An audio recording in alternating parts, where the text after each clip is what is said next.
جب بچہ پیدا ہوتا ہے تو اس کے کان میں اذان دی جاتی ہے، اور جب میت قبر میں رکھی جاتی ہے تو تلقین پڑھی جاتی ہے۔ میں یہ نہیں چاہتا کہ میری مجلسیں مردہ قوم کی تلقین بنیں،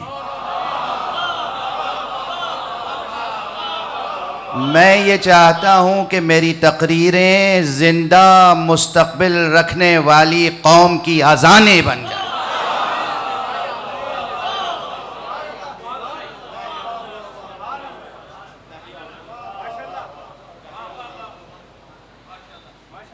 اس اسپرٹ کو اپنے ذہنوں میں رکھیے گا۔ جو کچھ بھی یہ فقیر عرض کرتا ہے ممبر سے، وہ کسی کی ستائش ہو یا کسی کی تنقید، اس میں غرض و غایت یہ ہے کہ ہم قوم کو زندہ دیکھنا چاہتے ہیں، ہم قوم کو ترقی کی راہ پر ابھرتا ہوا دیکھنا چاہتے ہیں۔ ہم چاہتے ہیں کہ قوم اور قوم کے بچے، قوم کے جوان، قوم کے علماء، قوم کے طلباء، قوم کے فنکار، قوم کے شعراء سب ارتقاء کے راستے پر گامزن نظر آئیں اور زینہ بزینہ سال بسال بلند سے بلند تر نظر آئیں۔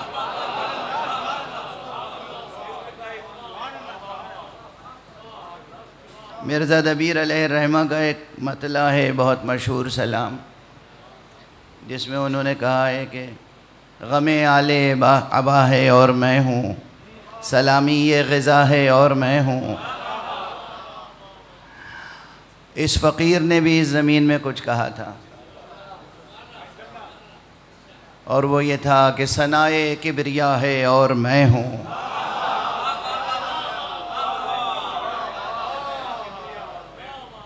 ثنائے کبریا ہے اور میں ہوں، ایک آہنگ دعا ہے اور میں ہوں۔ لیکن اس میں غالباً ایک وہ کافی اشعار تھے، اس میں ایک یہ بھی تھا کہ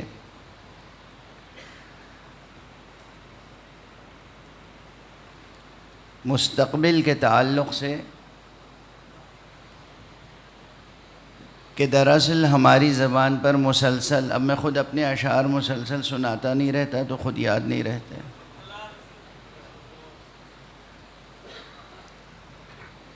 اذان ارتقاء ہے اور میں ہوں،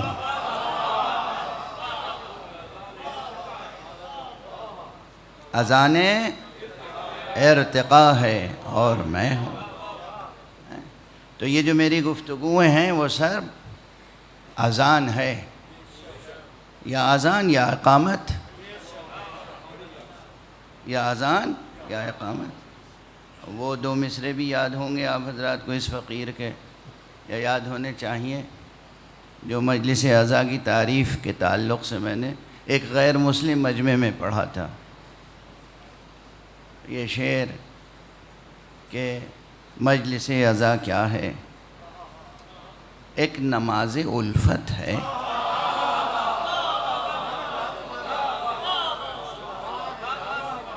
مجلس عزا کیا ہے، ایک نماز الفت ہے، یا علی اذاں اپنی یا حسین اقامت ہے۔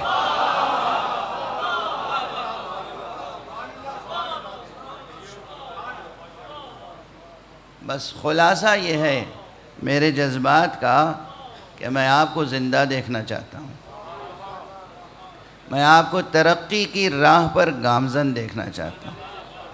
اور ترقی صرف یہ ترقی نہیں کہ آپ ٹیکنالوجی میں آگے بڑھ گئے، ہر بچے کے ہاتھ میں آئی فون ہے، ہر بچے کے ہاتھ میں آئی پیڈ ہے، یہ ترقی بھی ہو، مگر ساتھ ساتھ وہ ترقی بھی ہو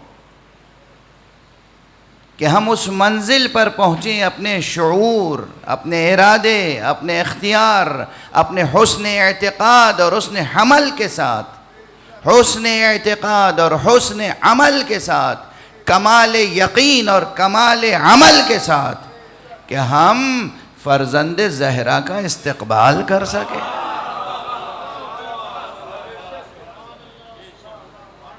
امید بشریت،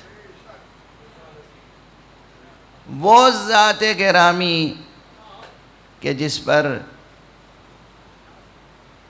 مشیت کی چشم امید لگی ہوئی ہے،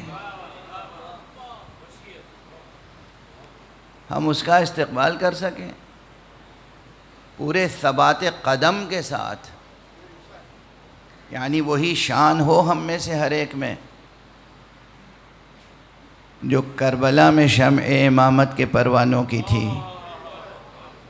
یاد ہے نا میرا جملہ؟ اب تو بہت مشہور ہو گیا ہے، بہت سے لوگ دہرانے بھی لگے ہیں کہ یہ جو علم ہے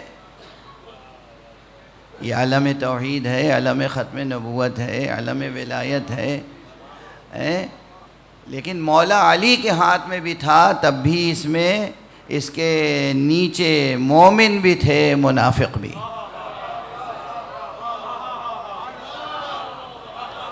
بس یہ جب کربلا میں عباس کے ہاتھوں میں آیا تو اس علم کے نیچے ایسا خالص مجمع تھا